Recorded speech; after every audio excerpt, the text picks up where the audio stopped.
మన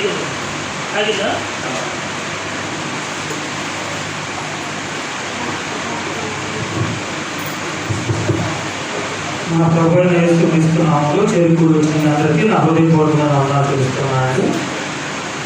కొద్ది సమయం దేవుని యొక్క వాక్య భాగాన్ని పరిశుద్ధ గ్రంథమైన బైబిల్ గ్రంథంలో నుండి మనకున్న సమయంలో మనకున్న పరిధిలో మనం ముగిస్తున్నాం.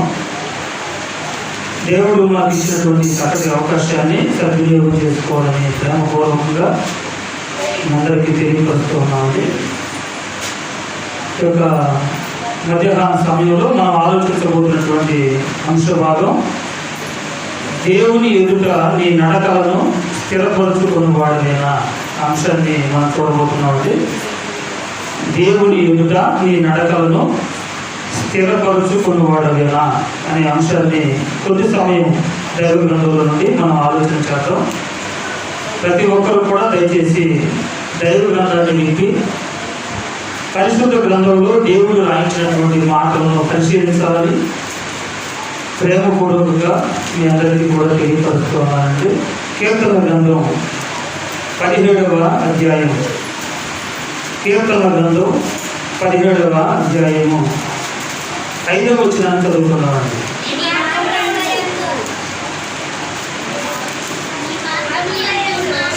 మా ఒకరు చదవాలి కదా, ఎవరైనా ఒకరే చదవండి. దయచేసి మరలా చెప్పుకోవద్దు.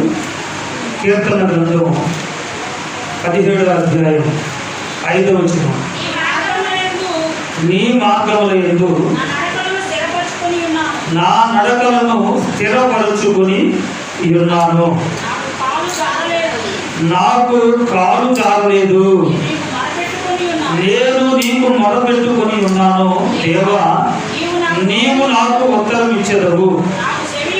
నాకు చెవియొగ్గి నా మాట ఆలకించుము. నీ శరణునిచ్చిన వారి మీదకి లేచు వారి చేతిలో నుండి నీ కుడి చేత రక్షించువాడా, నీ కృపాతిశయములను చూపుము. చిన్న ప్రార్థన చేసుకున్నామండి. పరలోకమందున్న మా కన్న తండ్రి, మహిమ కలిగిన మా దేవ, మీ వందనాలు స్తోత్రాలు చెల్లిస్తున్నాము. ఆయన గడిచిన కాలం అంతయు మీ అపారమైన ప్రేమ చేత మమ్మల్ని అందరినీ కూడా సంరక్షించి కాచి కాపాడుతున్న విధానాన్ని బట్టి ప్రాముఖ్యంగా మీకు కృతజ్ఞతాస్తుతులు చెల్లిస్తూ ఉన్నాం. ఈ మధ్యాహ్న సమయంలో కొద్ది సమయంలో ఈ యొక్క ఆరాధన కార్యక్రమంలో మీ మాటలు వినడానికి సిద్ధమవుతూ ఉండగా వినగలిగిన చెవిని, గ్రహించగలిగిన మంచి మనస్సును మాకందరికీ మీరు అనుగ్రహించమని వేడుకుంటూ ఈ కొద్ది మానవులు మీ పాదములు చెంత పెడుతూ వినబోతున్నటువంటి మీ బిడ్డలకు చెప్పబోతున్నటువంటి నాకు కూడా ఆయన సమయోచితమైనటువంటి మీ జ్ఞానం ఇవ్వమని అడుగుతూ మా అందరి కొరకు ప్రాణం పెట్టి తిరిగి లేచిన యేసు ప్రభు ఘనమైన నామములో ఈ ప్రార్థన సమర్పిస్తున్నాము తండ్రి, ఆమేన్. జాగ్రత్తగా కొద్ది సమయం దేవుని వాక్యాన్ని ఆలోచించాలంటే ఈరోజు మనం ఆలోచించబోతున్నటువంటి అంశభాగం దేవుని ఎదుట నీ నడకలను స్థిరపరచుకునివాడవేనా. దేవుని ఎదుట నీ నడకలను స్థిరపరచుకునివాడవేనా అనే అంశాన్ని మనం చూడబోతున్నామంటే జాగ్రత్తగా ఆలోచన చేస్తే దేవుని ఎదుట మన నడకలను స్థిరపరచుకోవాలి. స్థిరపరచుకునే వాడివేనా అనే ప్రశ్నతో మనం దేవుని వాక్యాన్ని ఆలోచిస్తూ ఉన్నాం. నడకల గురించి మనం ఆలోచిస్తే మనకు తెలిసినటువంటి ఎన్నో నడకలు ఉన్నాయండి. మనకు తెలిసినటువంటి నడకల గురించి బైబిల్ గ్రంథం చదవడం లేదు, కానీ దైవ గ్రంథంలో దేవుడు చెబుతున్నటువంటి నడక వేరండి.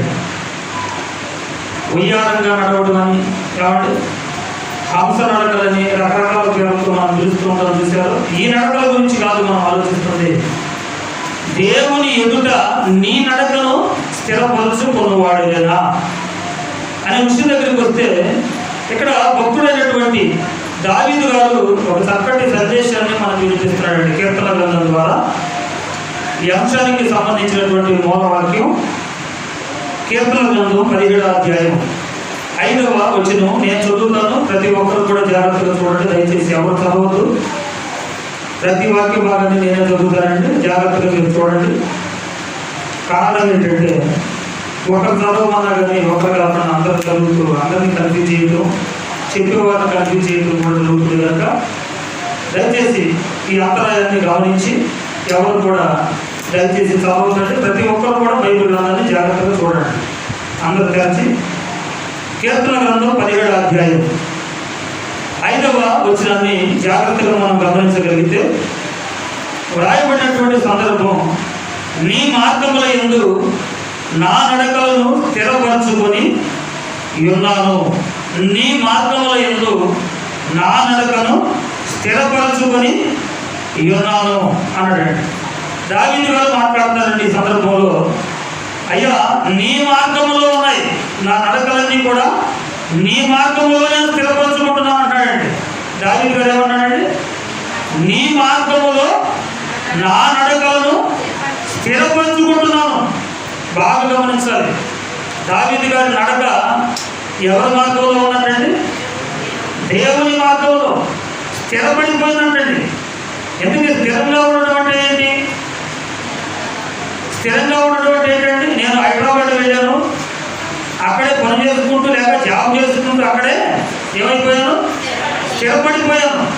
లేకపోతే నేను అమెరికా పోయాను, అక్కడే వృత్తి చేసుకుంటూ నేను స్థిరపడిపోయాను అంటున్నారు. చూసారా?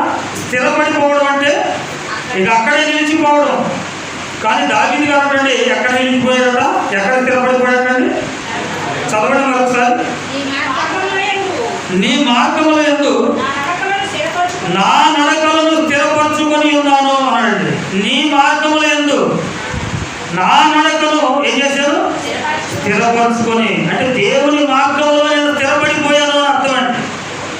దేవుని మార్గంలో స్థిరపడడం అంటే ఒక స్థిరత్వం కలిగి గట్టి పునాది కలిగి దేవుని పనిలో వెళ్ళడం అండి. మనం మన స్థిరత్వాల గురించి కొద్దిసేపు ఆలోచిద్దామండి. మన స్థిరత్వాల గురించి. స్థిరత్వం పాట పాడే స్టేజ్లో మన స్థిరత్వం ఎలా ఉంటుందంటే, పాట పాడే స్టేజ్లో మన స్థిరత్వం, వాక్యాలు చదివే విషయంలో మన స్థిరత్వం. ఎక్కడ వాక్యం కాదు, ప్రతిరోజు ఇంటి దగ్గర వాక్యం చదవాలి కదా, ప్రతిరోజు వాక్యాలు చదివే విషయంలో మన స్థిరత్వం ఎలా ఉంటుంది? ప్రతిరోజు ప్రార్థించే విషయంలో మన స్థిరత్వం ఎలా ఉంటుంది? ప్రతిరోజు ప్రవర్తించే విషయంలో అంటే మనం మాట్లాడే మాటలు ప్రతిరోజు ఎలా ఉంటున్నాయి? ప్రతి విషయాన్ని కూడా మనం క్షుణ్ణంగా ఆలోచించుకోవాలండి. మాట్లాడుకునే మాటల విషయంలో స్థిరత్వం కావాలి. ప్రభు వాక్యమందు స్థిరత్వం కలిగి జీవించాలి. ఇక్కడ దావీదు గారట తన మార్గాల్ని ఎక్కడ స్థిరం చేసుకున్నాడట? దేవుని యందు స్థిరపరచుకున్నాడు. ఆయన నడకలన్నీ కూడా దేవుని మార్గమందు స్థిరంగా నిలబడిపోయినటువంటి దేవుని పనిలో. నిజంగా ఆయన గురించి అపోస్తుల కార్యంలో రాయబడుతుందండి. ఆయన తలము వారికి ఏం చేశాడంట? సేవ చేసి నిద్రించను అన్నాడు. దావీదు గారు తన తలము వారికి సేవ చేసి నిద్రించాడు. అంటే దేవుని పనిలో దేవుని సేవకుడిగా సేవ చేసి దేవుని పనిలో తన ప్రాణాన్ని కోల్పోయాడండి. దేవుని పనిలో స్థిరత్వం కలిగి స్థిరంగా తన నడకను స్థిరపరచుకున్నటువంటి దావీదును మనం జ్ఞాపకం చేసుకున్నామండి. జాగ్రత్తగా ఆలోచన చేయాలి. జాగ్రత్తగా మనం ఆలోచన చేస్తే దావీదు నడకలు ఎలా స్థిరపరచుకున్నాడు అంటే, ఆయన భక్తి జీవితం, ఆయన జీవిత విధానం, ఆయన క్యారెక్టర్, ఆయన ఆలోచన విధానం అంతా కూడా దేవునిలో స్థిరపడిపోయినట్లుగా బైబిల్ గ్రంథం కూడా సెలవిస్తూ ఉందండి. అదేంటంటే మీరు అలా చెబుతారు, బెత్షెబా విషయంలో దావీదు పాపం చేయలేదా అని కూడా మీరు ప్రశ్న వేయించాడు. బైబిల్ గ్రంథంలో దాని గురించి కూడా దేవుడు రాయించాడు. బెత్షెబా విషయంలో దావీదు చేసిన ఒక్క తప్పు తప్ప మరేమీ దావీదు పాపము చేయలేదు అని క్షుణ్ణంగా బైబిల్లో రాయబడి ఉంది. ఆయన అయితే ఒకటే, ఆ ఒకటో ఎత్తి చూపించడం కాదు. మనం ఏం చేసామండి? మనకు ఒకటే లేచిన నుంచి ఎన్నో కూడా మనం ఇష్టం లెక్కేసుకుంటే కావాలంటే ఒక డైరీ పెట్టి రాయండి. ఒక డైరీ పెట్టి రాయండి. మంచి పనులు, చెడు పనులు, మంచి మాటలు, చెడ్డ మాటలు, మంచి తలంపులు, చెడు తలంపులు. అంటే మన ఆలోచనలు ఎలా ఉన్నాయో, మన మాటలు ఎలా ఉన్నాయో, మన ప్రవర్తన ఎలా ఉందో, మన క్యారెక్టర్ ఎలా ఉందో అర్థమైపోయిందండి. సాయంత్రానికి అర్థమైపోయింది. వాళ్ళు ఎవరో చెప్పాల్సిన అవసరం లేదు. మన గురించి మనమే పరీక్షించుకోవచ్చు. ఒక పేపర్ తీసుకుని రాయండి. ఏం రాయాలి? ఈరోజు నేను అసలు ఎన్ని బూతులు మాట్లాడాను, 1. ఈరోజు నేను ఎన్ని అబద్ధాలు ఆడాను, 2. ఈరోజు నేను ఎన్నిసార్లు బాధపడ్డాను, 3. ఈరోజు నేను ఎన్నిసార్లు టీవీ చూశాను? 4. ఈరోజు నేను ఎన్నిసార్లు సెల్ ఫోన్ని ఎవరు చూడకూడని వాటిని చూశాను? ఇలా వరుసన మనం ఒక లిస్టు తయారు చేసుకుంటూ వెళ్ళామనుకోండి. ఒకవైపు దేవుని వైపు ఏమంటే ఈరోజు నేను బైబిల్ గ్రంథంలో ఎన్ని అధ్యాయాలు చదివాను, ఈరోజు ప్రార్థన ఎన్నిసార్లు చేశాను, అంతే కదండి. ఈరోజు వాక్యానుసారమైనటువంటి మాటలు ఎంతమందికి నేను చెప్పాను. ఇది ఒకవైపు అదొక వైపు రాసేమనుకోండి. ఏది ఎక్కువ ఉంటుందని మా లిస్టు చెప్పండి. బైబిల్ బాగా ఎవరు ఉంటుందా? ఎక్కువగా మనం సొంత మాటలు మాట్లాడుతుంది చెప్పండి. నిజంగా దేవుడి సన్నిధిలో మనం ఉన్నాం కాబట్టి మనం అందరం కూడా ఒప్పుకోవాల్సిందేనండి. మన మాటలే ఎక్కువ కనపడితే నిజంగా మనం లిస్టు తయారు చేసుకుంటే. కానీ దావీదు గారు అంటాడండి, ఏం చేశాడంటే దావీదు గారు ఇక, అయ్యా నీ మార్గముల యందు నా నడకను స్థిరపరుచుకున్నానయ్యా, నా నడకను నీ మార్గంలోకి పెట్టేస్తున్నాను, నా మార్గాన్ని సరళం చేసుకున్నాను, ఇక నీ మార్గంలోకి వచ్చేసాను, నా నడకలు స్థిరపడిపోయింది అన్నాడంటే దావీదు గారు. అంటే దావీదు గారి యొక్క ఉద్దేశం, దావీదు గారి యొక్క ఆలోచన, దావీదు గారి యొక్క క్యారెక్టర్, దావీదు గారి యొక్క మాట తీరు మారిపోయిందండి పూర్తిగా. అది దేవుని మాట ఉంది, దేవుని కొరకే బ్రతికాడు, దేవుని ఆలోచనే ఉంది. శత్రువులు కూడా ప్రేమించే స్టేజ్కి వచ్చాడండి నిజంగా దావీదు గారు. శత్రువులు కూడా ప్రేమించాడా? ఎవరో శత్రువు చెప్పండి. దావీదు గారు ప్రేమించిన శత్రువు ఎవరు? దావీదు గారి గురించి ఎందుకు ఆలోచిస్తున్నాడంటే దావీదు గారట తన నడకని దేవుని మార్గంలో స్థిరపరుచుకున్నాడటండి. ఎలా స్థిరపరుచుకున్నాడు అనే దానికి సౌలు రాజుగా ఉన్నాడు, దావీదు సౌలు దగ్గర పనివాడిగా ఉన్నాడు. ఆ తరుణంలో గొల్యాతు మీద యుద్ధం జరుగుతుంది. ఎవరు కూడా గొల్యాతు మీదకి యుద్ధానికి వెళ్ళడానికి ధైర్యం చేసి ముందుకు రాలేకపోతున్నారు, దడుచుకుంటారు అందరూ కూడా ఇశ్రాయేలు అందరూ. అప్పుడు దావీదు బాలుడిగా ఉన్నాడు, చిన్నవాడిగానే ఉన్నాడు. అయినప్పటికీ కూడా బాలుడైన దావీదు నేనున్నాను గొల్యాతుని ఎదిరించడానికి అని ముందుకు వచ్చాడు దేవుని పక్షాన. వచ్చి కత్తులు డాలు ఇవన్నీ కూడా తగిలించడానికి మొయ్యలేని పరిస్థితుల్లో చిన్నవాడిగా ఉన్నాడట. ఏం తీసుకెళ్ళాడట ఆయుధంగా? తెలుసు కదా అందరికీ. ఒడిశాలో ఒకటి తీసుకొని చిన్న రాయి ఒకటి పెట్టి కొట్టాడటండి. ఒకే ఒక రాయితో ఎవరు పడిపోయాడట? సౌలు పడిపోయాడు. సౌలా? గొల్యాతు పడిపోయాడు. ఒకే ఒక్క రాయితో గొల్యాతు పడిపోయాడటండి. అంత బరువుగా ఉన్నటువంటి ఆజానుభావుడైనటువంటి గొల్యాతుని బాలుడైన చిన్నవాడైనటువంటి దావీదు ఒకే ఒక్క రాయితో పడగొట్టాడు నేలకి. ఒకే ఒక్క రాయితో పడగొట్టాడు. దేవుని పక్షమును నిలవబడి, ఇశ్రాయేలు పక్షమును నిలవబడి, తర్వాత ఇక శత్రుత్వం పెరిగింది బాగా. ఎవరికి? సౌలుకి. దావీదు మీద బాగా శత్రుత్వం పెంచుకున్నాడు. నేను చేయలేని పని దావీదు చేశాడు. జనమందరేమో, స్త్రీలందరేమో దావీదుకేమో 10,000 మంది, సౌలుకేమో 1,000 మందిని పాటలు పాడుతున్నారు. ఇక నా ఇమేజ్ తగ్గిపోయిందని ఇక దావీదు మీద పగ పెంచుకున్నాడండి. పగ పెంచుకున్న తర్వాత దావీదు ఏమో పగ పెంచుకున్నాడా? పగ పెరిగింది ఎదుటి వారిలో, సౌలులో. అలాగని దావీదు పగ పెంచుకున్నాడండి. దావీదులో లేదా పగ. దావీదుకు సౌలును చంపే అవకాశం వచ్చిందండి. ఒక చోట చంపే అవకాశం వచ్చినా కానీ సౌలును చంపకుండా అతని వస్త్రపు చెంగును కోసాడటండి. కోసిన తర్వాత అంటాడు, నువ్వు నా చేతిలో చావడానికి దేవుడు నాకు అవకాశం ఇచ్చినా నేను నిన్ను చంపకుండా విడిచిపెట్టాను. ఎందుకో తెలుసా? నువ్వు దేవుని ప్రతినిధివి, అభిషేకం పొందినవాడు అని రాదు అంటారండి. ఆ మాటకి సౌలు పశ్చాత్తాపంతో, అయ్యా నాకంటే నువ్వే చాలా గొప్పవాడిగా ఒప్పుకుంటాడండి రాజు. శత్రువులు కూడా ప్రేమించే స్థితికి వెళ్ళిపోయాడు చివరాఖరికి దావీదు. దేవుని మార్గంలోనే ఉన్న నిజంగా దావీదు గారి యొక్క నడకలన్నీ కూడా దేవుని మార్గంలోనే ఉన్నట్టుగా లేఖనాల్లో మనకి కనబడుతున్నాయండి. జాగ్రత్తగా మనం ఆలోచన చేయాలి. బాలుడిగా ఉన్నప్పుడు మన పిల్లలు నడకలా ఉంటుంది. బాగా గమనించాలండి. తల్లిగా తండ్రిగా పెద్దగిన తర్వాత నా పిల్లవాడు నా మాట వినడం లేదంటే వినరండి. ఇక ఎప్పుడు పెద్దగిన తర్వాత వినడం లేదు నా మాట అంటే వినరు. ఎప్పుడు వచ్చాలండి? మనకు ఒక సామెత లేదు, పెద్దల సామెత ఉంటుంది. ఎప్పుడు వచ్చాలంట? మొక్కని వేసామనుకో ఇంటి దగ్గర ఒక విత్తనాన్ని, ఆ మొక్కని ఇంటి దగ్గర నాటినప్పుడు ఇలా వెళ్తుంది అనుకోండి. మొక్క ఎలా వెళ్ళాలి? వస్తకైతే ఎలా వెళితే మనకి నీడనిస్తుంది, మనకు బాగుంటుందండి చూడడానికి.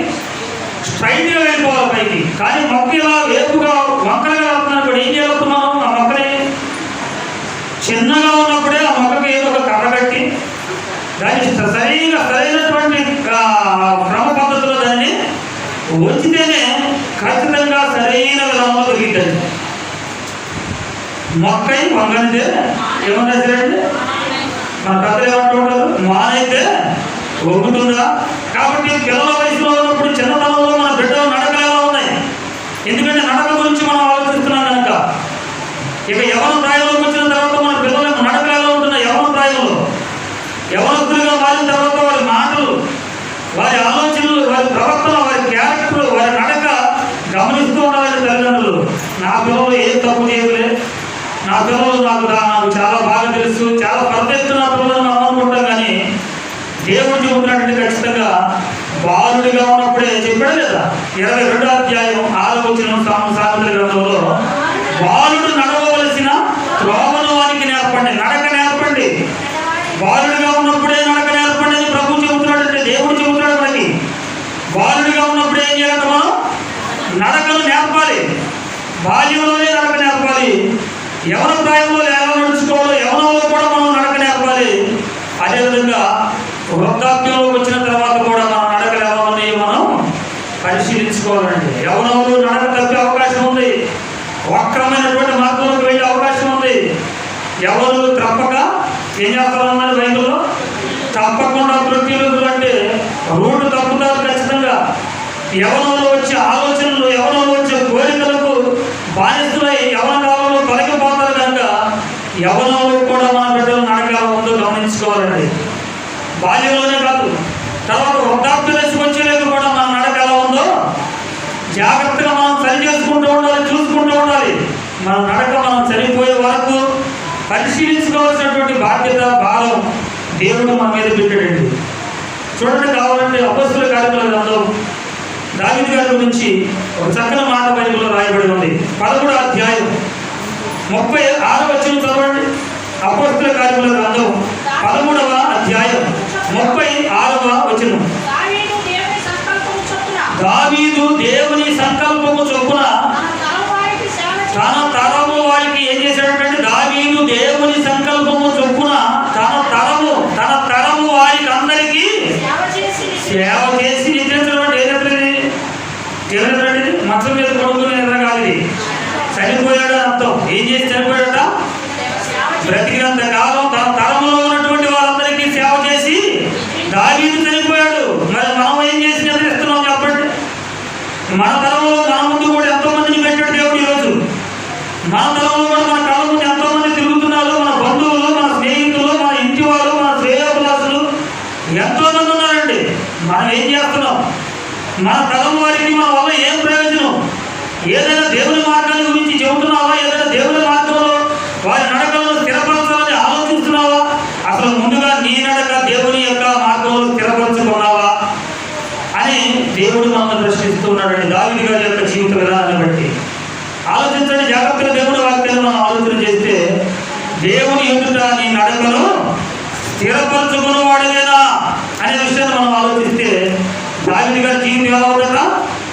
దేవుని విషయంలో, దేవుని మార్గంలో దావీదు నడక ఏం చేశాడంటే స్థిరపరచుకున్నాడు అని లేఖనాలు స్పష్టంగా తెలియపరుస్తూ ఉన్నాయండి. మరొక వ్యక్తి ఉన్నాడండి, ఎప్పటికంటే బాల్యంలో, యవ్వనంలో, వృద్ధాప్యంలో కూడా దేవునితో పాటు నడిచినటువంటి వ్యక్తి ఒక ఆయన ఉన్నాడండి. చెప్పగలుగుతారు ఎవరో? చాలా మంది ఉన్నారు. ఒకళ్ళు చెప్పండి. హానోకు. అవునండి. బాల్యంలో, యవ్వనంలో, వృద్ధాప్యంలో కూడా, ముసలితనంలో కూడా తన నడకను దేవునితోనే కొనసాగించుకున్నాడు. చూడండి, కావాలంటే ఆ మాట మనం బైబిల్లో చూద్దాం. ఆదికాండ గ్రంథం 5వ అధ్యాయం 24వ వచనం. దావీదు గారి యొక్క నడకను చూసాము. ఆయన నడక దేవుని మార్గంలో స్థిరపరచుకున్నాడట. మరి రెండవ భక్తులుగా మనం చూస్తూ ఉన్నాం హానోకు గురించి. హానోకు చూడండి ఏమన్నాడు దేవుడు? హానోకు దేవునితో నడిచిన తరువాత దేవుడికి అతను ఏం చేశాడంటే, అయిపోయింది కానీ టైం భూమి మీద. దేవుడు నీకు ఇచ్చిన టైం, నిన్ను తీసుకొని పోతాడని ఖచ్చితంగా. అదే మరణం అని మనం పిలుచుకుంటున్నామండి. చావు అంటున్నాం. ఆయన తీసుకొని పోయే రోజు ఒకటి ఉంది, అదే మరణం. తీసుకొని పోయే లోపు దావీదు ఏం చేశాడట? తీసుకొని పోయే లోపు, దేవుడు తీసుకొని పోయే లోపు దావీదు ఏం చేశాడని తెలుసుకున్నామండి. తన కడమ వారికి సేవ చేశాడు. మరి హానోకు ఏం చేశాడట? చదవండి మరలా. హానోకు దేవునితో నడిచిన తరువాత దేవుడు అతనిని తీసుకొని పోయాను కనుక అతడు ఇక లేకపోయాను. చూసారండి, హానోకు దేవునితో నడిచాడటండి. హానోకు దేవునితో నడిచాడు కనుక నడవడం అయిపోయిన తర్వాత దేవుడు వచ్చి అతనిని తీసుకొని పోయాను కనుక అతడు ఇక భూమి మీద లేకపోయిన. భూమి మీద ఉండగానే నీ నడక దేవునిలో ఉండాలి. నీ నడక దేవునిదై ఉండాలి. ఏంటంటే దేవునిలో నడవడం అంటే ఏంటి? దేవునితో నడవడం అంటే ఏంటి? హానోకు దేవునితో ఎలా నడిచాడు? హానోకు నడక దేవునితో ఎలా ఉంది అని మనం ఆలోచిస్తే ఏం లేదండి. దేవుడు ఒక విషయాన్ని మనకు చెప్పినప్పుడు ఆ విషయాన్ని మన దృష్టిలో తెచ్చుకొని మన హృదయంలో దాన్ని భద్రపరుచుకొని దాని ప్రకారంగా మనం ప్రవర్తించడమే. వాక్య ప్రకారంగా మనం ప్రవర్తించడమే. అంటే హానోకు జీవితం వాక్య ప్రకారంగా ఉంది. హానోకు వాక్య ప్రకారంగా ప్రవర్తించాడు అని దేవుని యొక్క వాక్య భాగం లేఖనాల భాగాల ప్రకారంగా మనకు అర్థమవుతూ ఉంటుందండి. జాగ్రత్తగా దేవుడి వాక్యాన్ని మనం ఆలోచన చేసినట్లయితే హానోకు దేవుడితో నడిచిన తర్వాత దేవుడు అతన్ని తీసుకొని పోయాను కనుక అతడు లేకపోయాను. కాబట్టి మెతుషెల 180 ఏళ్ళు బ్రతికి లెమెకును కనెను. ఇక తర్వాత మెతుషెల వస్తాడు. మెతుషెల గురించి మనకు అవసరం లేదు. 23 వచ్చిన చదవండి. హానోకు గురించి 23. హానోకు ఎన్ని దినాలు? ఈ దినములన్నీ 365 ఏళ్ళు. ఎన్ని సంవత్సరాలు ఉన్నాడు ఆయనకి? ఎన్ని సంవత్సరాలు రాజకాలం? దేవుడు 365 సంవత్సరాలు బ్రతికాడు. ఈ 365 ఏళ్ళు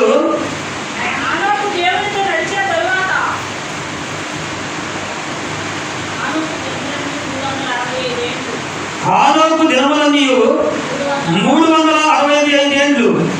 ఈ 365 ఏళ్ళు ఎవరితో నడిచాడటండి? హానోకు దేవునితోనే నడిచాడటండి. బ్రతుకు కాలం అంతా బాల్యం, యవ్వనం, వృద్ధాప్యం, మరణం వరకు కూడా హానోకు ఎవరితో నడిచాడు?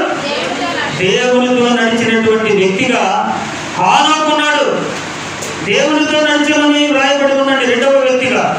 మొట్టమొదటి వ్యక్తి ఎవరండి? దేవునితో నడిచిన వ్యక్తి, తన నడకను దేవునిలో స్థిరపరచుకున్న వ్యక్తి, దేవుని మార్గంలో తన నడకను స్థిరపరచుకున్న వ్యక్తి ఎవరు? దావీదు.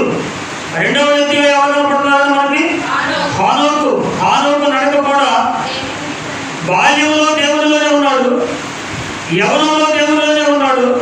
పోయి ముసలితనం వచ్చిన తర్వాత ఏమైనా మార్గం తప్పాడంటే ముసలితనంలో కూడా దేవునిలో ఉన్నాడు. ఎంత ఆయుష్కాలం? 365 సంవత్సరాలు దేవుని పనిలోనే ఉన్నాడు, దేవునితోనూ నడిచాడు.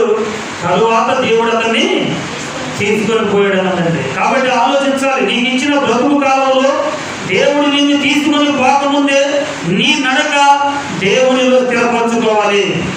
దేవుడు కోరుకున్న విధంగా మన నడక ఉండాలని హెచ్చరిక చేస్తూ ఉన్నాడండి. మూడవ వ్యక్తిని చూద్దాం. మూడవ వ్యక్తిగా మనం గమనించినట్లయితే అదే ఆదికాండ గ్రంథం చూడండి, 6వ అధ్యాయం. అదే ఆదికాండ గ్రంథం 6వ అధ్యాయం 9వ వచనం అండి. 9వ వచనం. నోవాహు వంశావళి ఇది. నోవాహు నీతిపరుడును తన తరములో ఎలా ఉన్నాడండి? నిందారహితుడై ఉండెను. నోవాహు కూడా ఎవరితో నడిచిన వాడండి? దేవునితో నడిచిన వాడండి. నోవాహు గారు కూడా దేవునితో నడిచిన వాడు. చాలా జాగ్రత్తగా నోవాహు గారి గురించి మనకు అందరికీ తెలిసినటువంటి సందర్భాలే. ఎన్నో సందర్భాల్లో మనం ఏమంటే వింటూ ఉంటాం నోవాహు గురించి. నోవాహు నీతిపరుడును అని చూడండి. దేవుడు ఏముందని ఇక్కడ 9వ వచనంలో? నోవాహు నీతిపరుడు.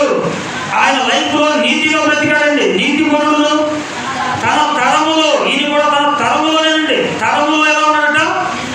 తరములో ఆయన ఉన్నటువంటి ఆ తరములో ఎవరు కూడా ఆయన మీద నింద వేయడానికి లేకుండా బ్రతికాడండి. ఆయన తరము వారిలో నిందారహితుడు అని చూడండి. ఆయన తరములో ఎవరు కూడా నింద వేయడానికి ఆయన మీద ఏ నింద కూడా మీద ఎన్ని నిందలు వేస్తారండి. ఏ నిందలు లేవు మన మీద, మన పైన ఏమి నిందలు ఉండవండి. ఆలోచించండి. మన మీద ఎన్నో నిందలు ఉంటాయి, కానీ నోవాహు మీద తన తరము వాళ్ళు ఎవరు కూడా నింద వేయడానికి కూడా అవకాశం ఇవ్వకుండా బ్రతికాడంటే ఆయన బ్రతుకు చాలా బాగుందండి. ఆయన నడక చాలా బాగుంది. నోవాహు తన తరము వారిలో నిందారహితుడై ఉండేను. ఎవడు? నోవాహు దేవునితో కూడా నడిచిన వాడు అని లేఖనాలు రాయబడిందండి. నోవాహు దేవునితో కూడా నడిచిన వాడు. నోవాహు గారి యొక్క జీవిత విధానం కూడా ఏమండి దేవునితో నడిచినట్లుగా. చాలా జాగ్రత్తగా మనం దేవుని వాక్యాన్ని ఆలోచన చేస్తుంటే నోవాహు బ్రతుకు కూడా దేవునితో నడిచాడండి. వాడు కట్టాలి నోవాహును అంటే ఎన్ని సంవత్సరాలు కష్టపడ్డాడంటే వాడు కట్టడానికి 100 సంవత్సరాలు కష్టపడ్డాడండి. 100 సంవత్సరాలు ఆ చెట్టు మాలను నలుగుకోవడం, ఆ చెట్టు మానులతో దేవుడిచ్చినటువంటి కొలత చొప్పున వాడను నిర్మాణం చేయడం ఎంత కష్టపడుతున్నాడండి. ఇది దేవుని పని, దేవుడు నాకు అప్పగించిన పని బాధ్యతని బాధ్యతగా చేశాడండి. నోవాహు ఇచ్చిన పనిని బాధ్యతగా చేసిన వ్యక్తి, దేవుని పనిని బాధ్యతగా చేసిన వ్యక్తిలో నిందారహితుడిగా నోవాహు గారు మనకు కనపడుతున్నాడండి. మరి దేవుని పని మనం బాధ్యతగా చేయగలుగుతున్నామా? నోవాహు గారు దేవుని పని మనం బాధ్యత మంచి చేస్తున్నామా? దేవుడు మనకి ఇచ్చిన బాధ్యత మర్చిపోకూడదండి. బాధ్యతగా చనిపోయే వరకు నిందారహితుడిగా చేశాడు నోవాహు. కొద్ది దినాలు చేయడం, కొద్ది దినాలు ఆగిపోవడం, కొద్ది దినాలు చేయడం, కొద్ది దినాలు మానుకోవడం ఆయన లైఫ్లో లేదండి. ఎవరి లైఫ్లో? నోవాహు గారి లైఫ్లో లేదు. అందుకే మనకు మాదిరికరంగా ఉండడం కొరకు ఆయన కొరకు మన గురించి రాశాడు. ఆయన గురించి బైబిల్ గ్రంథానికి ఎక్కించి మన చేతికి ఇచ్చాడు ఆయన చరిత్రను. మన బ్రతుకులు మార్చుకోవాలని, మన బ్రతుకులు సరిదిద్దుకోవాలనే ఆలోచనతో మరి దేవుని పనిలో ఎంతవరకు మనకి ఇచ్చినటువంటి బాధ్యతను మనం నిర్వర్తిస్తున్నామో మనం ఆలోచన చేసుకోవాలని జాగ్రత్తగా. నీతిపరుడు, నిందారహితుడు, దేవునితో పాటు నడిచిన వాడు. దేవునితో నడిచిన వారి లిస్టులో ఎవరున్నారు? నోవాహు గారు కూడా ఉన్నారండి. 3వ వాడిగా అర్థం చేసుకోండి. ఏమండి 4వ వచనం, ఏమంటే 4వ విషయాన్ని చూద్దామండి. 4వ ముగ్గురు గురించి మనం చూసాం. 4వ చూడండి. అందరి నడకలను చూస్తాడా దేవుడు? అందరి హృదయాలను పరీక్షిస్తాడా దేవుడు? నోవాహు గారి నడకనైనా చూసింది దేవుడు, హానోకు నడకనైనా చూసింది. ఏమండి దావీదు గారి నడకనైనా చూసింది. మన నడకలను, మన హృదయాన్ని దేవుడు చూడడా? మన నడకలు ఎలా ఉన్నాయో పసిగట్టడా అనే విషయాన్ని మనం ఆలోచన చేస్తే ఒకసారి దైవ గ్రంథంలోకి వెళ్ళి ఆలోచిద్దామండి. మన నడకల గురించి దేవుడు రాయించినటువంటి మాట్లాడండి. యోబు గ్రంథం 34వ అధ్యాయం చూడండి, 21వ వచనం. యోబు గ్రంథం 34వ అధ్యాయం 21వ వచనాన్ని చదువుకుందామండి. యోబు గ్రంథం 34వ అధ్యాయం 21వ వచనం. ఆయన దృష్టి ఎవరి మార్గంలో లేదంటున్నాడండి? దేవుని దృష్టి, కను దృష్టి నరుల మార్గము మీద ఉంచబడి ఉన్నది అన్నాడండి. దేవుని కను దృష్టి ఎక్కడ ఉన్నట్ట? ఎక్కడెక్కడో చూడటం లేదు. ఆయన నీ మీదే, నా మీదే, మన మీదే ఉన్నట్టండి. ఎవరి దృష్టి? దేవుని దృష్టి. దేవుని దృష్టి మన వైపు సంచారం చేస్తున్నట్టండి. ఎవడు చూడడం లేదు అనుకోవచ్చు నువ్వు, ఎవరి దృష్టి నన్ను చూడడం లేదనుకోవచ్చు. మన మాటలైనా, మన హృదయ పంతరంగ స్వభావమైనా, మన ఆలోచన విధానమైనా చూడడానికి దేవుడు తన దృష్టి నుంచి మన వైపు చూస్తాడంటే ఆలోచించాలి. నోవాహును చూసినటువంటి దేవుడు, హానోకు నడకను చూసినటువంటి దేవుడు, దావీదు నడకను పరిశీలించినటువంటి దేవుడు నీ నడకను, నా నడకను, నీ హృదయాన్ని, నా హృదయాన్ని చూడడం లేదా? చూస్తానని చెప్పాడా? చూడలేదని చెప్తాడు దేవుడు ఇక్కడ. మళ్ళా చదవండి ఒకసారి 34వ అధ్యాయం 21వ వచనం. ఆయన దృష్టి నరుల మార్గము మీద ఉంచబడి ఉన్నది, ఆయన వారి నడకలన్నీ చూడండి, ఆయన వారి నడకలన్నీ కనిపెడుతున్నాడు. ఆయన వారి నడకలన్నీ కనిపెట్టుచున్నాడు. దేవుడు మనుషుల నడకలన్నింటినీ కనిపెట్టుచున్నాడు. నువ్వు నడిచే ప్రతి నడక దేవునికి తెలుసు. నువ్వు నడిచే ప్రతి నడక ఆయనకు తెలుసు.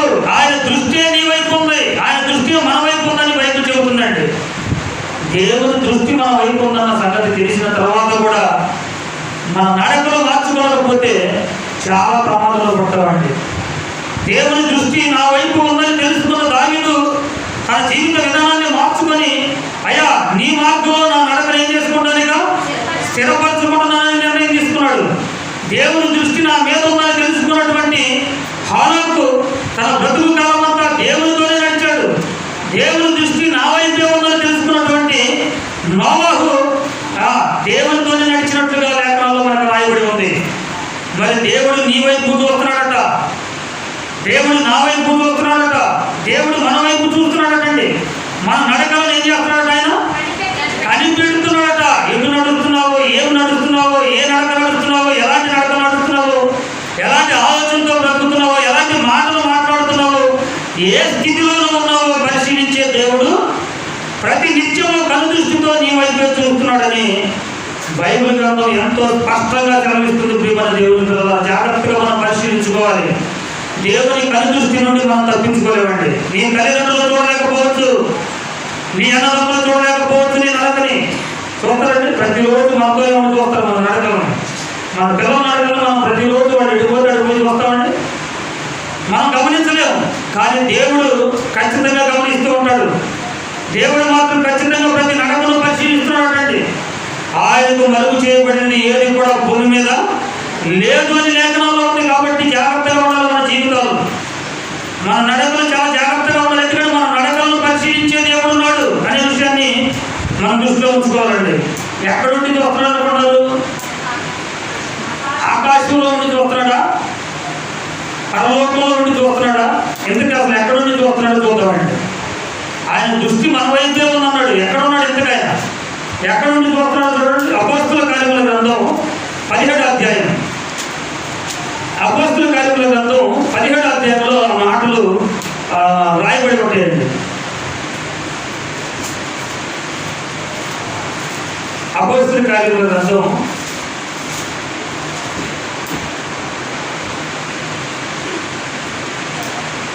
17వ చూడడం అక్కడే ఉంటుంది. నా దగ్గర ఆ పేజీ లేదు, ఒకసారి చూడండి, చిరిగిపోయింది.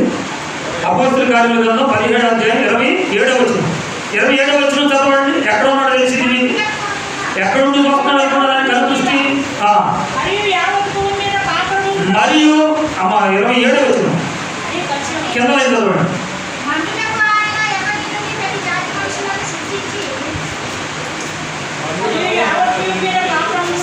అది కాదమ్మా,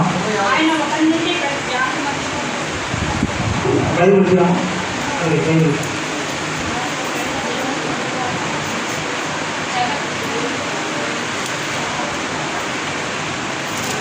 అపోస్తుల కార్యముల గ్రంథంలోనే దేవుడు నేను ఏం ప్రశ్న వేసాను మీకు, ఆ ప్రశ్నకు సంబంధించిందే చదవాలి. మీరు ఎదుగుతా చదవకూడదు. ఏం ప్రశ్న వేస్తే మనం దేవుడు ఎక్కడి నుండి చూస్తున్నాడు అదే అక్కడ ఆన్సర్ ఉంటుంది అని చెప్పాను మీకు. అదే చదవాలి, మీరు ఎదుగుతా చదవకూడదు. చాలా నుండి చదవండి, లేకపోతే వచ్చిన నేను చెబుతాను చదవండి. అపోస్తుల కార్యముల గ్రంథం 17వ అధ్యాయంలో ఖచ్చితంగా ఉంటుంది ఆ మాట. చదువమ్మా. 24 వస్తుంది చదవండి. అది జగత్తును అందరి సమస్తమును నిర్మించిన దేవుడు తానే ఆకాశమునకును భూమినికి ప్రభు అయినందున హస్తకృతులైన ఆలయములో ఆయన నివసింపడు. ఆయన అందరికీ జీవమును ఊపిరిని సమస్తమును దయచేవాడు గనుక తనకు ఏదైనా కొదువైనట్లు మనుషుల చేతిలో సేవింపబడేవాడు కాడు.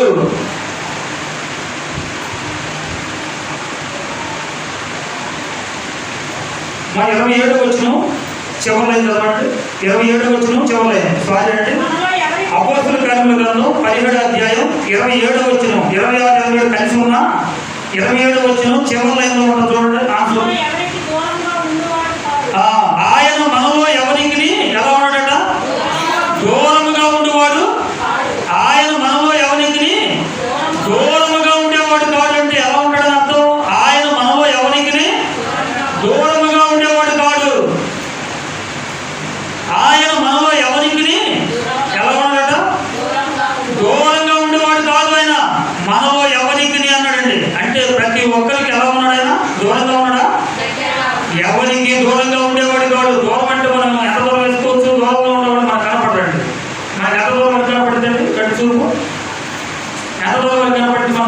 సుమారుగా 1 కిలోమీటరా, లేదా 2 కిలోమీటర్ల, 3 కిలోమీటర్ల, ఒక 1/2 కిలోమీటర్ దూరంలో ఉన్న వాళ్ళందరినీ మనం షర్టు చూసైనా, జుట్టు చూసైనా, నడక చూసైనా కనిపెట్టి చేస్తామండి. బాగా వాళ్ళని చెబుతాం. దేవుడు కూడా అంటాడు మనకు దూరంగా ఉండేవాడు కాదట, అంటే దగ్గరగా ఉన్నాడు. ఆయన దగ్గరగా ఉండి ఏం చేస్తున్నాడట? నీ నడకను ఖచ్చితంగా పరిశీలిస్తున్నాడు. ఇంతకుముందు మనం చదివినటువంటి వాక్య భాగం యోబు గ్రంథం 34వ అధ్యాయంలో వ్రాయబడినటువంటి సందర్భం చదవడం మరొకసారి. 34వ అధ్యాయం 21వ వచనం 2వ లైన్. ఆయన నీ నడకలను కనిపెట్టి చూస్తున్నాడు అన్నాడు. చూడండి, ఎక్కడండి కనిపెట్టి చూస్తున్నాడు? ఇప్పుడు చెప్పండి. ప్రక్కనే ఉండి నీ నడకలను, దేవుడు నీ ప్రక్కనే ఉన్నాడు, నీ నడకలు ఏం చేస్తున్నాడట? కనిపెట్టి చూస్తున్నాడు. అయినా కూడా మనకి ఏం చేస్తున్నాడు? అసలు దేవుడు నీ ప్రక్కనే ఉన్నాడన్న సంగతి తెలుసుకున్న తర్వాత, నీ ప్రక్కనే ఉండి నీ నడకలను పరిశీలిస్తున్నాడన్న సంగతి తెలుసుకున్న తర్వాత ఏమాత్రం నా నడకలు మార్చుకొని దేవుడిలో నేను స్థిరపడాలనే ఆలోచన ఈరోజు మనసులో ఉంటుంది. ఆలోచించడం ఒకసారి. ఏమాత్రం ఆలోచన మనకి రావడం లేదండి. మాట దీన్ని మార్చుకోవాలి, ఎవరి పద్ధతి మార్చుకోవాలి, నడక మార్చుకోవాలి, క్యారెక్టర్ మారాలని బైబిల్ గ్రంథం ఘోషిస్తున్నా. పక్కనే నేను ఉన్నాను, పక్కనే ఉండి మీ హృదయాలు, మీ నడకలు నేను పరిశీలిస్తున్నానని దేవుడు అంటున్నా, మన నడకలో మారడం లేదంటే ఆలోచించండి. నడక మార్చుకున్నటువంటి దావీదును మనం చూసాం, నడక మార్చుకున్నటువంటి ఆలోకులు మనం చూసాం, నడక మార్చుకున్నటువంటి ఎవరైనా మూడైనా నోవాహు గారిని కూడా మనం చూసేవాడిని. జాగ్రత్తగా మనం ముందుకు వెళ్తూ మరొక సత్యాన్ని మనం గమనిద్దామండి. ఏమంటే ఇంకా ఏం చూస్తున్నాడో చూడండి. ఆయన 131వ కీర్తన 3వ వచనం, కీర్తన గ్రంథం 131వ అధ్యాయం 3వ వచనాన్ని కూడా గమనిద్దామండి. కీర్తన గ్రంథం 131వ అధ్యాయము 3వ వచనం. ఇశ్రాయేలు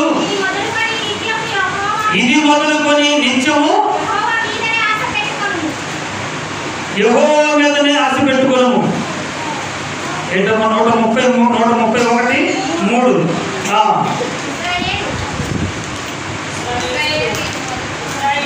ఇశ్రాయేలు వినుము, ఇది మొదలుకొని నిత్యము యెహోవా మీదే ఆశ పెట్టుకోను. చదవండి.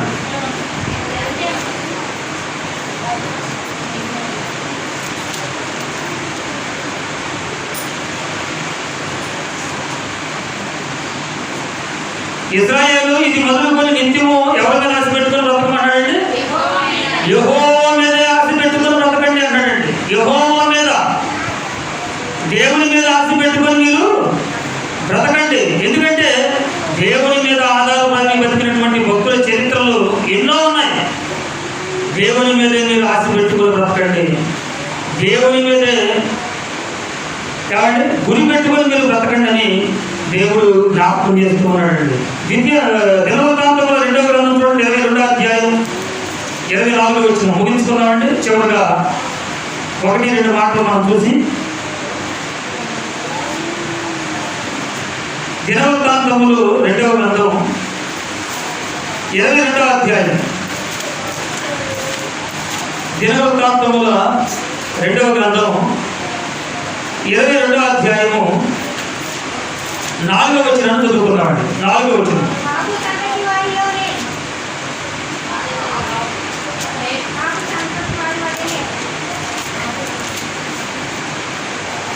ఆహాబు సంతతి వారి వలె అతడు యెహోవా దృష్టికి చెడు నడత నడిచెను. ఏ నడతాడండి ఇది? ఎవరైనా మంచి నడత నడిచిన వారి గురించి 3 గురించి చూసాం. ఎవరు చెప్పడం? 3 ఎవరు? దావీదు, 2 హనోకు, 3 నోవాహు. ఇప్పుడు చెడు నడత నడిచే వారి గురించి ఆలోచిస్తుంటే లిస్టులో ఎవరు వచ్చారండి? ఇక్కడ ఆహాబు. కాబట్టి ఆహాబు సంతతి వారి వలె అతడు యెహోవా దృష్టికి చెడు నడత నడిచెను అన్నాడు. బాగా ఆలోచించి చెప్పాలండి ఎవరైనా. ఆహాబు చెడు నడత నడిచాడు, అదేవిధంగా ఆహాబు సంతతి వారి వలె అతడు కూడా యెహోవా దృష్టికి చెడు నడత నడిచెను. ఎవరతడు చెప్పగలుగుతారా?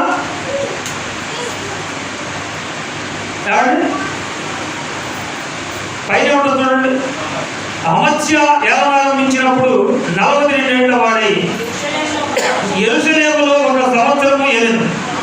అతని తల్లి పేరు ఒమ్రీ కుమార్తె, ఆమె పేరు అతల్య. ఏమండి దుర్మార్గముగా ప్రవర్తించుటకు అతని తల్లి అతనికి నేర్పెను. ఇప్పుడు చెప్పండి ఎవరైనా అహజ్య కూడా ఎలా నడిచాడట? చెడు నడత నడిచాడు. ఎవరిలా నడిచాడట? ఎవరిని పోలి నడుచుకున్నాడట? ఆహాబు చెడు నడత నడిచాడు. వారి కుమారుల వల్లే ఈ అహజ్య కూడా చెడు నడత నడిచాడు. ఇద్దరు వచ్చారండి మనకి ఇక్కడే. చెడు నడత నడిచిన వారు ఇద్దరు వచ్చారు. ఎవరు వాళ్ళు?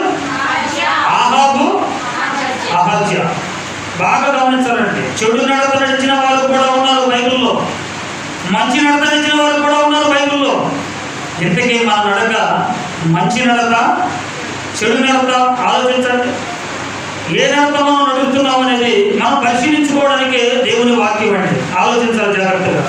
ఏమండి జాగ్రత్తగా మనం ఆలోచన చేస్తే లోకాసు వార్త 18వ అధ్యాయం చూడండి, 9వ వచనం. లోకాసు వార్త చివరగా ఈ ఒక్క విషయాన్ని చదువుకొని ముగించుకున్నామండి. లోకాసు వార్త 18వ అధ్యాయం 9వ వచనం నుండి చదువుకున్నామండి. తామే నీతిమంతులమని తమ్ము నమ్ముకొని ఇతరులను తృణీకరించే వారికి కొందరితో ఆయన ఈ ఉపమానము చెప్పెను.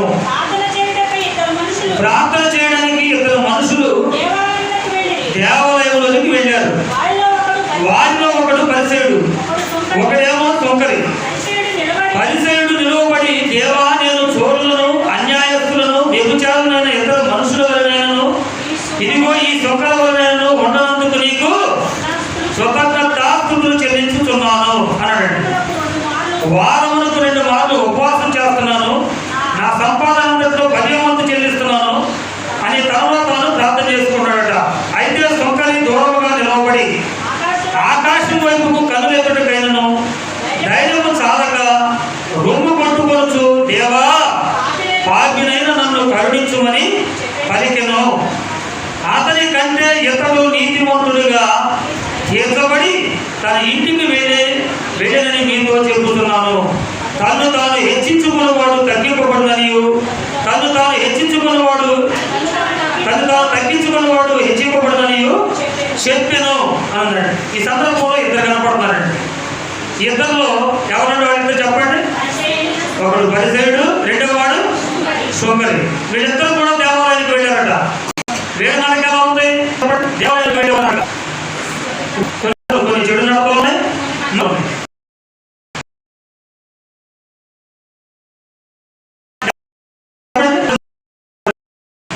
వాటిలో పరిసయ్యుడు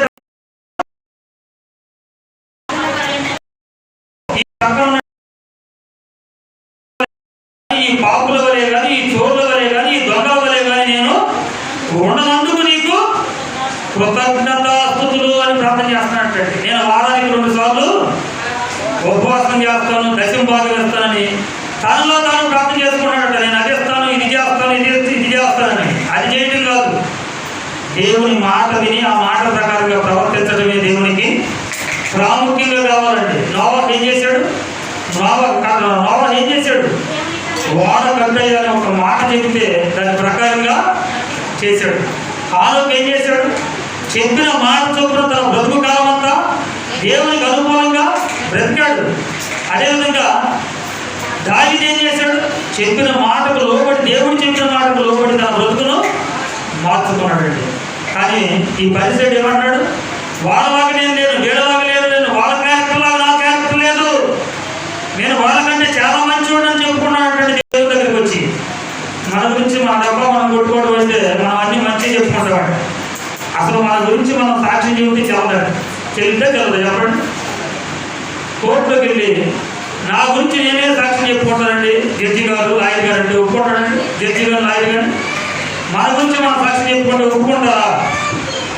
మన గురించి మన ఇతరులు చెప్పాలి సాక్ష్యం, మన గురించి మన తోటి వారు చెప్పాలి సాక్ష్యం, మన గురించి మన పొరుగు వారు చెప్పాలని సాక్ష్యం. అప్పుడు బయటపడింది మన క్యారెక్టర్ ఏంటో. అర్థమవుతుందండి? మన గురించి మనం చెప్పుకోవడం అయితే అంత మంచిగా చెప్పుకుంటాం, చెడు అంతా పక్కన చేస్తాం అన్నమాట.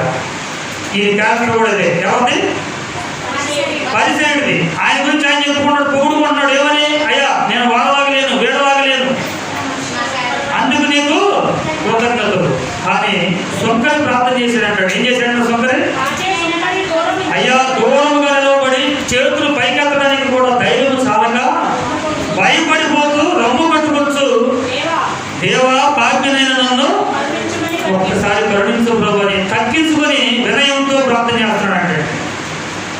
అందుకే దేవుడు అక్కడ మాట్లాడాడు, తన్ను తాను తగ్గించుకున్నవాడు దేవుని పనిలో ఏమవుతాడు? దేవుడు హెచ్చిస్తాడు. తను తాను తగ్గించుకున్నవాడు హెచ్చింపబడును, తను తాను హెచ్చించుకునేవాడు తగ్గింపబడతారని కూడా లేఖనంలో రాయబడి ఉందండి. ఇద్దరు వ్యక్తులు చూసాం, ఇద్దరు నడకలు చూసాం మనం. ఏమంటే తగ్గింపు జీవితం కలిగి నడుచుకోవడం కావాలి దేవుడికి. కాబట్టి మన నడకల్లో ఎలా ఉన్నాయో, మన స్థిరత్వం నడక విషయంలో ఎలా ఉంటుందో ఒక్కసారి మనం పరిశీలన చేసుకొని సరిదిద్దుకొని ఒక దావీదులా, ఒక హానోకులా, ఒక నోవాహులా మన బ్రతుకులను సరిదిద్దుకొని ప్రభు కొరకు బ్రతకాలని ప్రేమతో కోరుకుంటున్నానండి. ఒకవేళ చెడు నడతలు ఏమైనా ఉంటే సవరించుకొని సరి చేసుకొని మన ప్రభు మనతోనే ఉన్నాడు, మనకు దూరంగా లేడు, మన ప్రక్కనే ఉన్నాడు, అది కూడా మన వైపే చూస్తున్నాడు అన్న సంగతి మాత్రం మర్చిపోకూడదండి. మన ప్రక్కనే ఉండి ప్రతినిత్యము మనల్ని కాపాడుతూ మన వైపు ఆయన కలుదృష్టి, మన నడకలను కూడా పరిశీలిస్తున్నటువంటి మన ప్రభువుకు లోబడి వాక్య ప్రకారంగా మన నడకలను సరిదిద్దుకోవాలని కోరుకుంటూ ఈ కొద్ది మాటలు ముగిస్తున్నానండి. చిన్న ప్రార్థన చేసుకుందాం. పరలోకమందున్న మా కన్న తండ్రి, మహిమ కలిగిన మా దేవ, మీ వందనాలైనా ఇంతవరకు మీ మాటలు వినే భాగ్యాన్ని మాకందరికీ మీరు అనుగ్రహించినందుకు ప్రాముఖ్యంగా అయినా మీకు కృతజ్ఞతాస్తుతులు చెల్లిస్తున్నాం. మీ మాటలు ఇప్పటి వరకు మేము విన్నామైనా కేవలం విని విడిచిపెట్టే వారుగా మేము అందరము ఉండగా నిజంగానైనా మా నడకలు మీ మార్గంలో స్థిరపరచుకోవాలి అనే వాక్య సందేశాన్ని మీరు మాకు అనుగ్రహించారు.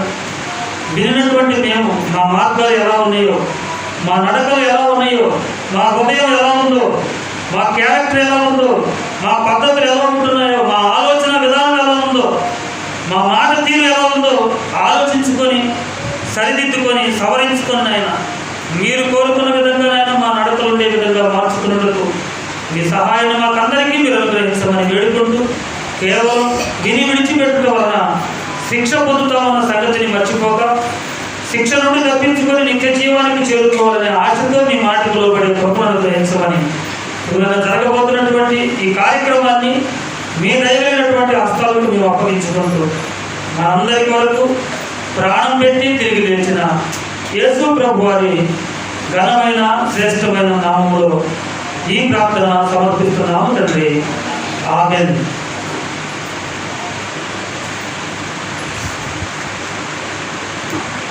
ఒక పాట పాడుకుంటూ కానుకలు సమర్పిస్తున్నామండి.